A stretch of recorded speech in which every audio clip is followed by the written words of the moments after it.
Bonjour à tous, merci de me retrouver sur cette nouvelle vidéo concernant la pleine lune du 11 février. Tout d'abord, je tiens à m'excuser pour le souffle que vous entendez derrière sur les vidéos.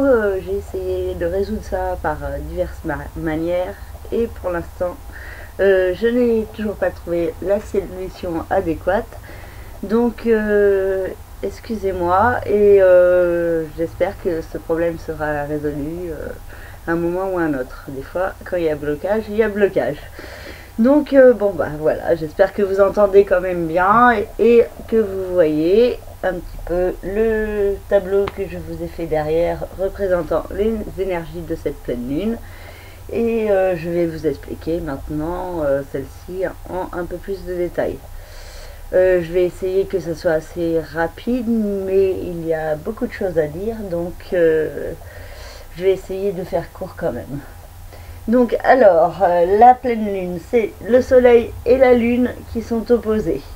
Donc ce mois-ci, le soleil est dans le signe du Verseau et la lune en face se trouve dans le signe du Lion. Donc tout ça à 22 ou 23 degrés des signes, donc dans le troisième décan des signes des Verseaux et du signe du Lion, pardon. Donc les troisièmes décans de signes pourraient être les signes les plus fortement touchés par cette pleine lune, donc qui à chaque fois peut apporter beaucoup de nervosité, d'émotivité. On peut être à fleur de peau, s'énerver plus rapidement, avoir des insomnies aussi, mais c'est aussi une période qui peut aussi mettre en lumière certains points.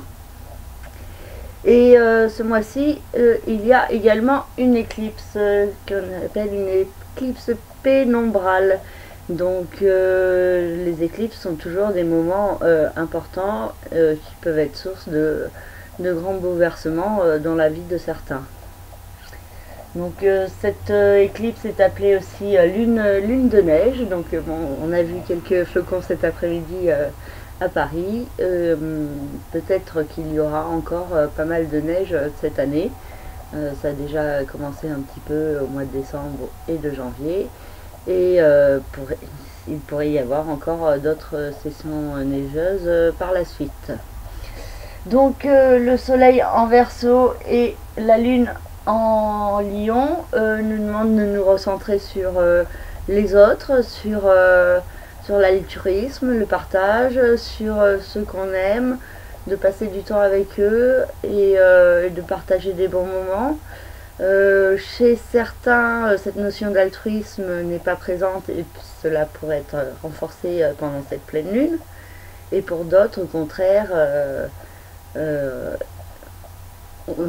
certains pourraient se sentir plus altruistes, plus avoir envie d'aider les autres, d'être dans une certaine solidarité et pour que tout le monde puisse vivre au mieux tous ensemble.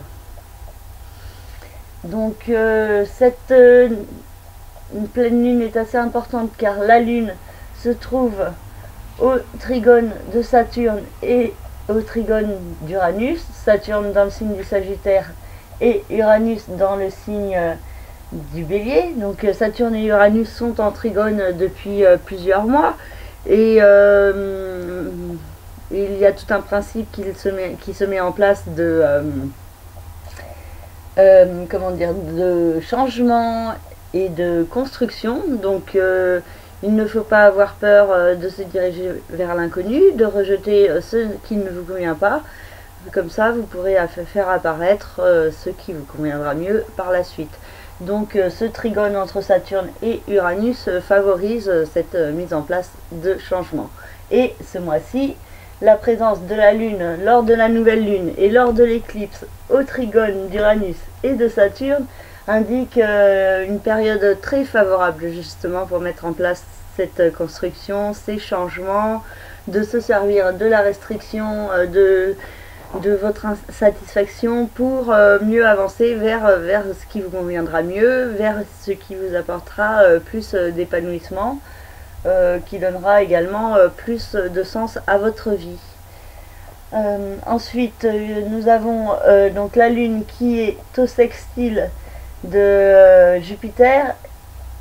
Donc ça c'est également positif pour l'évolution et l'expansion.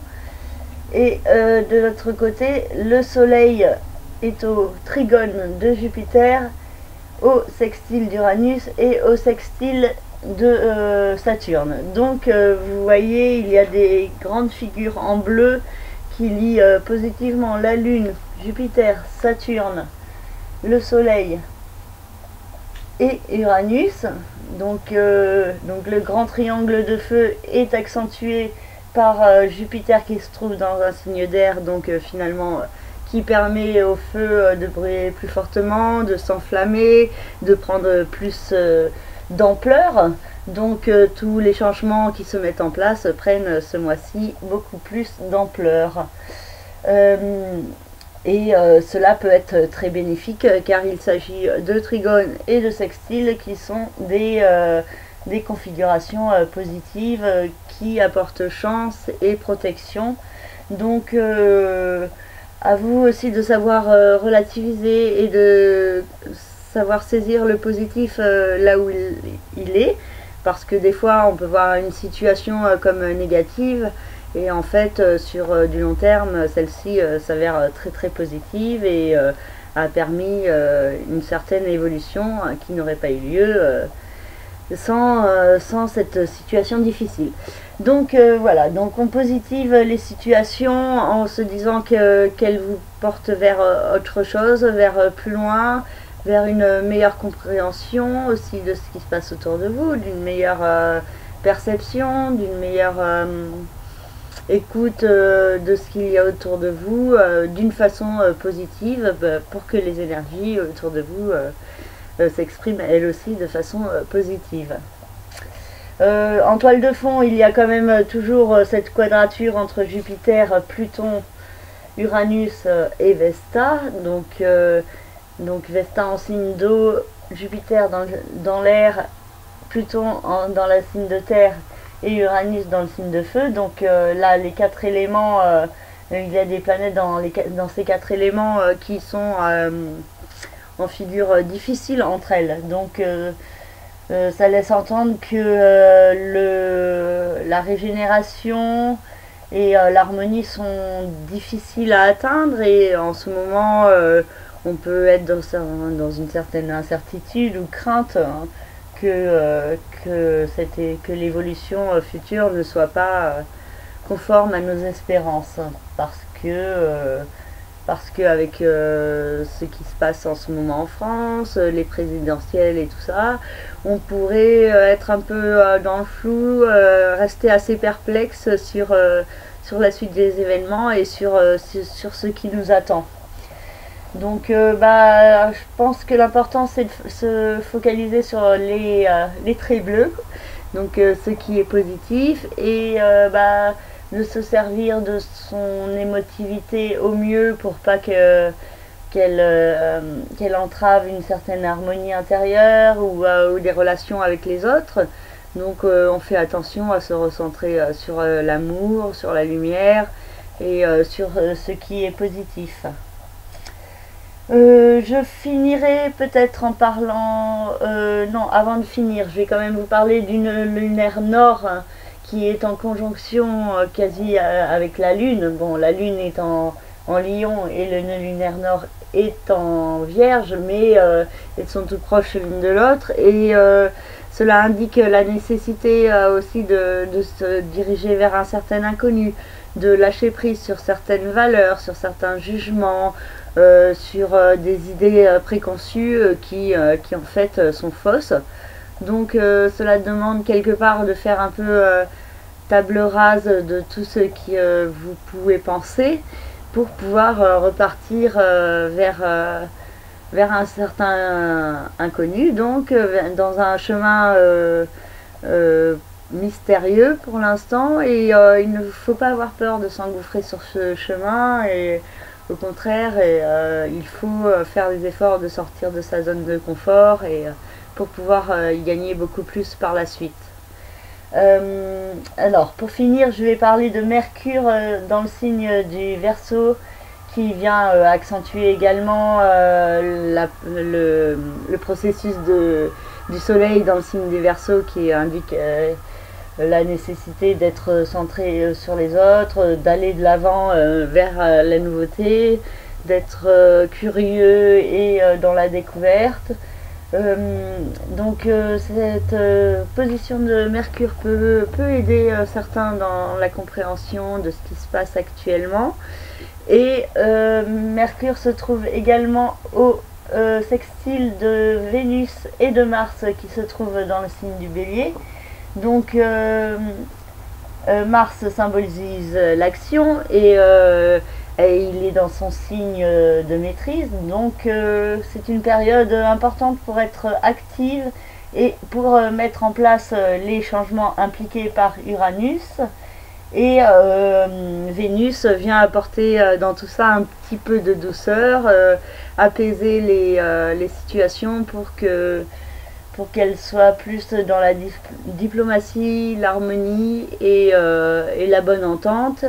Et donc après Vénus peut aussi rendre un petit peu jaloux ou passionné, possessif. Donc certains pourraient s'enflammer. Aussi des nouvelles rencontres aussi peuvent être fortement indiquées par ce sextile de Mercure à Saturne et à Mars. Donc c'est peut-être une belle période pour faire des belles rencontres amoureuses ou pour communiquer avec les personnes que vous aimez et passer à l'action pour transformer ce qui doit l'être dans vos vies en profondeur.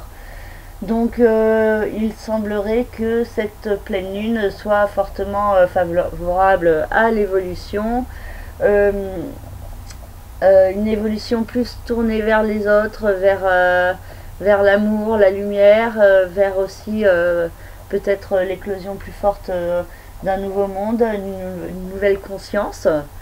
Neptune se trouve dans le signe des Poissons et ne forme pas d'aspect avec d'autres planètes ce mois-ci, mais il est toujours là en toile de fond et nous indique l'importance d'écouter son être profond, son intuition et de faire un peu taire le mental qui des fois devient trop présent et donc cette voix de l'ego qui peut soit provoquer de la peur, de l'incertitude, soit de l'égoïsme ou de la colère, de la jalousie. Donc attention à chacun à se recentrer sur des émotions positives, pures, et en même temps sur la nature, sur ce qu'il y a de beau, et passer à l'action pour changer ce qui doit l'être. Il me semble que c'est le plus important pour cette pleine lune. Donc je crois que j'ai à peu près fait le tour. J'espère que cette analyse vous aura plu et vous éclairera sur certains points. C'est d'ordre très général, je ne me parle même pas des signes touchés, mais bon, par exemple, par rapport au soleil, donc les signes qui sont les personnes qui ont leur soleil dans le signe de la Balance ou dans le signe des Gémeaux par exemple, pourraient être plus favorisées par cette pleine lune qui se trouve au sextile et trigone de votre signe. Le Scorpion et le Taureau sont eux au carré de cette pleine lune, donc peuvent être plus fortement nerveux ou stressés par cette configuration, donc attention à rester cool. Ensuite les Sagittaires et les Béliers seront eux donc au sextile du soleil et au trigone de la lune, donc cette configuration planétaire actuelle peut favoriser ces signes.